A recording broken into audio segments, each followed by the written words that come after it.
Hello বন্ধুরা, তো আজকে একটি ছোট্ট ভালোবাসার গল্প নিয়ে চলে এসেছি। তো গল্পটির নাম হচ্ছে ছোটবেলার ভালোবাসা। আর একটি নাম দেওয়া হয়েছে গল্প, সেটা হচ্ছে চিঠি।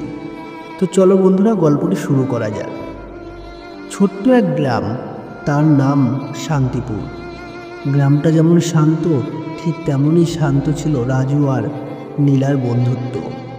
তারা একসাথে স্কুলে যেত, খেলাধুলা করত, আর খেজুর গাছের নিচে বসে স্বপ্ন দেখত বড় হয়ে কে কী হবে। নীলা সবসময় বলতো, আমি ডাক্তার হব। আর তুই? রাজু একটু লাজুক হেসে বলল, আমি তোর পাশে থাকব।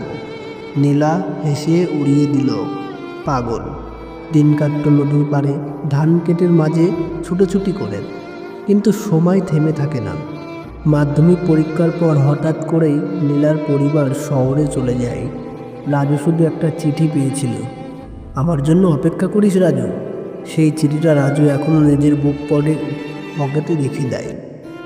বছর গেল, 10 বছর কেটে গেল। রাজু এখন গ্রামের স্কুলের শিক্ষক। একদিন হঠাৎ করে এক গাড়ি এসে থামে স্কুলের সামনে। গাড়ি থেকে নেমে এলো এক মহিলা, চোখে চশমা, হাতে একটা ছোট্ট বাক্স। রাজুর দিকে এগিয়ে এসে বলল, তুই রাজু তো? রাজুর চোখে জল, মুখে হাসি। তুই ফিরলি নীলা? নীলা হেসে বলল, চিঠিটা এখনও আছে তো? রাজু পকেট থেকে পুরনো হলুদ হয়ে যাওয়া চিঠিটা বের করে দেখালো।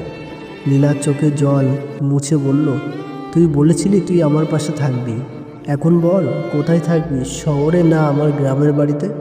রাজু হেসে বলল, তোকে যেখানে পাবো ওটাই হবে আমার ঠিকানা।